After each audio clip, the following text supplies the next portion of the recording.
There once lived a king, and he cut a fine figure because he always wore wonderful clothes fashioned from the finest and most expensive silks. But one thing the king wasn't so good at was governing his country, and the reason for that was simple. He preferred to spend his time listening to tales, listening to stories. He had many storytellers who lived at the palace with him, and that king would listen to stories morning, noon and night. He'd listen to stories while he was eating, and he'd listen to stories while he should have been governing his country.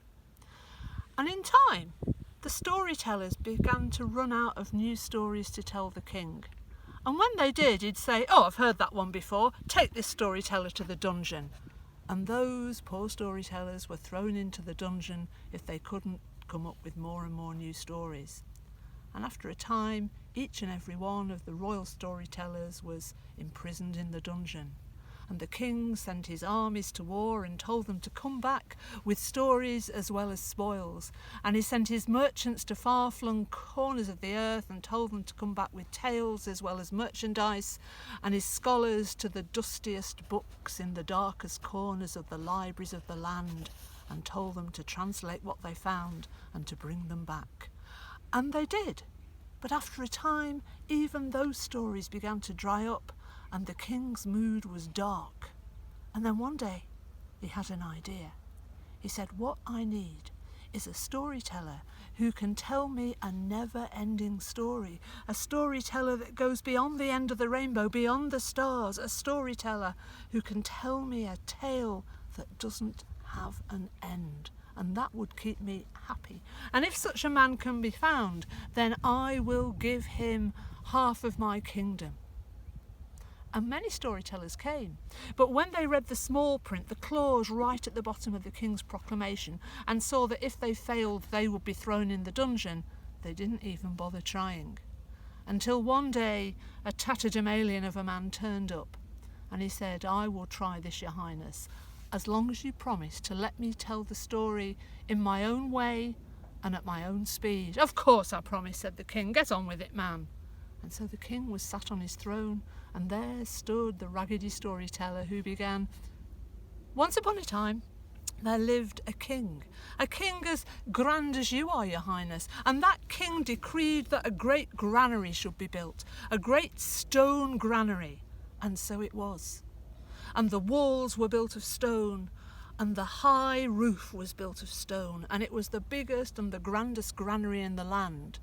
And come the harvest, the king decreed that every grain of wheat should be stored in that granary to protect the land from times of famine, and it was. And when the wheat was reaching the ceiling of the granary, the king decreed that the door should be sealed up, and it was. And that might have been the end of the story," went on the storyteller, but no, because there in one of the walls of the granary was a tiny little crack, a little dark nick, invisible almost to the human eye, but not to the eye of an ant. And a passing ant happened to see it. And he called for his brothers and his sisters, and soon all the ground that surrounded the granary was alive with a moving carpet of black, feisty ants. And one of those ants went into the crack, and when he came out he had a wheat grain on his back. And another ant went into the crack, and when he came out he had a wheat grain on his back. And another ant went into the crack, and when he came out he had a wheat grain on his back. And another ant went into the crack, and when he came out he had a wheat grain on his back. And the storyteller continued for an hour and more, and eventually the king said, "Stop! I have heard enough of ants and wheat grains. Tell me, what happened to the granary? What happened to the king?"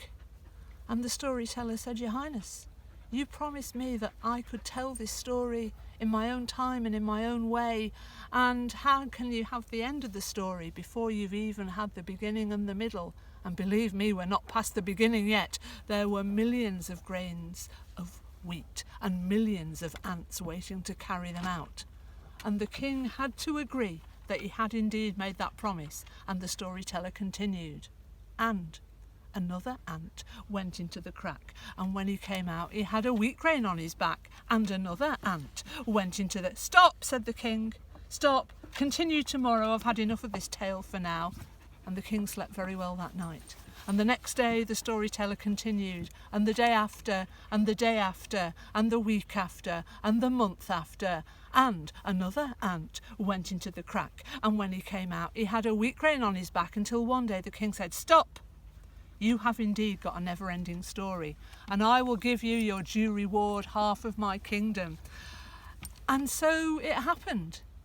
And the king, because he'd been growing tired of that story, had spent more time thinking about governing his country, and so things were a bit better in the land. And then the king decided to set free all his storytellers from the dungeon, and when they came back and regaled him with stories, even though he may have heard them before, he really enjoyed those stories, and he never asked the tatterdemalion storyteller to tell him any more of ants nor of grains of wheat, but he let him share in the governing of his kingdom, and I can tell you that they governed it very well.